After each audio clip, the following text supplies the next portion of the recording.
Hi, hello. We love hot anime dudes in this channel. Oh, you're here for your tutorial.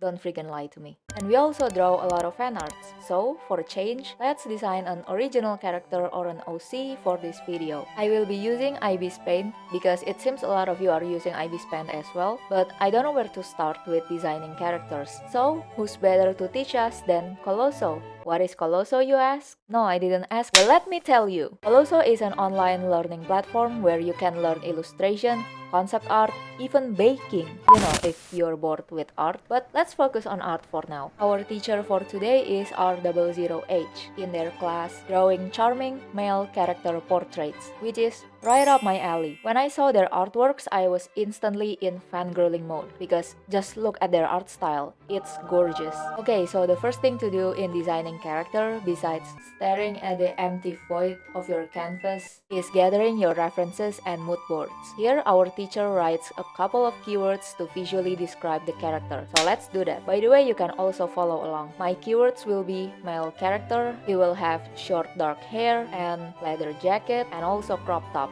I like it, okay? Don't judge. Piercings and oh, I always wanna draw dark cyberpunk aesthetics. You know this is gonna be so edgy. I always use Pinterest to look for inspirations because Google search is kinda trash. If you have a lot of pictures, narrow it down like our teacher's doing here so you're not overwhelmed. And these are the final references that I'm going to use. Now it's time to draw. The shape of the face depends on how you want your character to look. If the jaw is angular, then your character can look more masculine. If the face is rounder, they can look cuter and soft, or you can also draw something in between. R00H also teach how to draw the face from multiple angles and expressions. This is especially important if you're designing OC for manga or webcomics, because imagine your OCs just facing front and having the same expressions in all the panels doesn't really set the mood for the story. I don't make comics, but I really have to learn how to draw expressions because my drawings, either they're slightly smiling or just really pissed. The key to facial expression is mainly the eyebrows and the mouth. Like you can see how our teacher changed the eyebrows and it became a different expression. I think you can also play around with the eyes to exaggerate the expression. Now that we have the face, we have to draw the body. I like how our teacher is breaking down the anatomy really simply using trapezoids, rectangles, and circles, which you can implement in various angles. For this part, I'm not gonna draw the details for obvious reasons. Yellow dollars floating around. Afterwards, we have to draw the clothes because it's cold outside. Now, I have a confession. My fashion sense is terrible. That's why I only draw shoulders up so I can hide what's below. I'm really impressed how our teacher can turn plain t-shirt and hoodie into stylish clothing. I think clothing is really important to make your character more interesting and for your audience to get an idea of your character's personality and the environment they live in. Like here you can tell from the clothes which one of them lives in dark cyberpunk setting. It's both, but this is what he wears at home. By adding small things like zippers, pockets, or even lines, you can make the clothes look more interesting. They will also teach you various fashion style like classy, casual, grunge, which you can use as clothing inspiration when creating your character. Alright, I think this is a good time to name our OC. You want the perfect name that represents your OC's personality or backstory. I don't have any backstories for my OC, but if I have to describe him, he's an intelligent,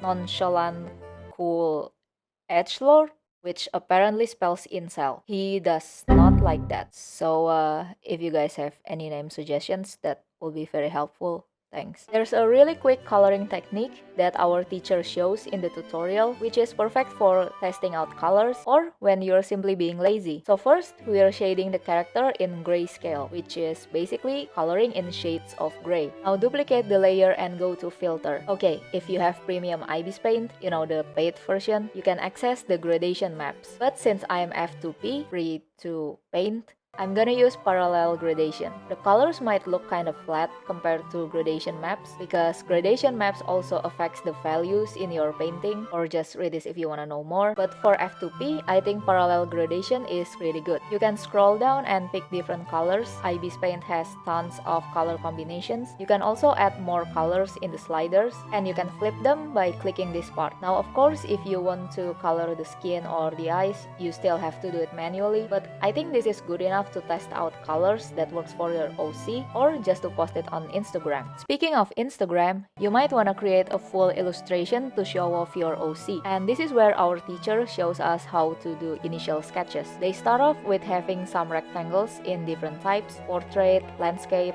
and square. Don't forget to have your mood board open. In Ibispaint, click here and open the reference window. Now here you can draw different poses in each rectangles, and it doesn't have to be difficult poses. For example, our teacher only changes the point of view. This one is side view, second one is front view, and the third one is 3/4 view. And then just make the hand do something, like holding props. I'm doing the exact thing like in the tutorial. One thing to note is the composition. Here our teacher used rule of thirds, which is basically dividing the canvas into thirds.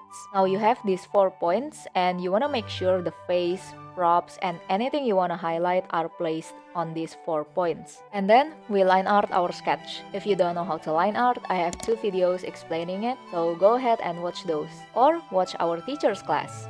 They're awesome. Before we color the OC, we have to do the background, which I hate.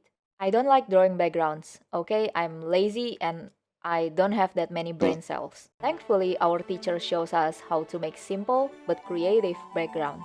They usually use geometric shapes like circles and also adding flowers to make their illustrations stand out. Using circles can draw audience focus to your character. You can also add squares and lines so it looks like your OC is in a frame. Another simple but beautiful background is the sky. I especially love night sky with full moon as a background because it makes the illustration looks magical. So I'm gonna try that with my illustration, but instead of a yellow moon, I'm gonna make it pink like this reference. It's a good idea to draw your background first before coloring the character, so you'd know what colors will affect your OC. By the way, for those of you who are interested in this class, you can use the coupon code for $50 off. The code is in the description box below. Thank you so much Coloso for sponsoring this video and for the coupon code. Okay, I'm just gonna color my OC real quick, add soft shadows and then hard shadows, color the hair, add some pink from the moon. If you wanna learn more about coloring and shading, I have also made videos on that in my channel. Or you know what? Just watch my playlist after this video.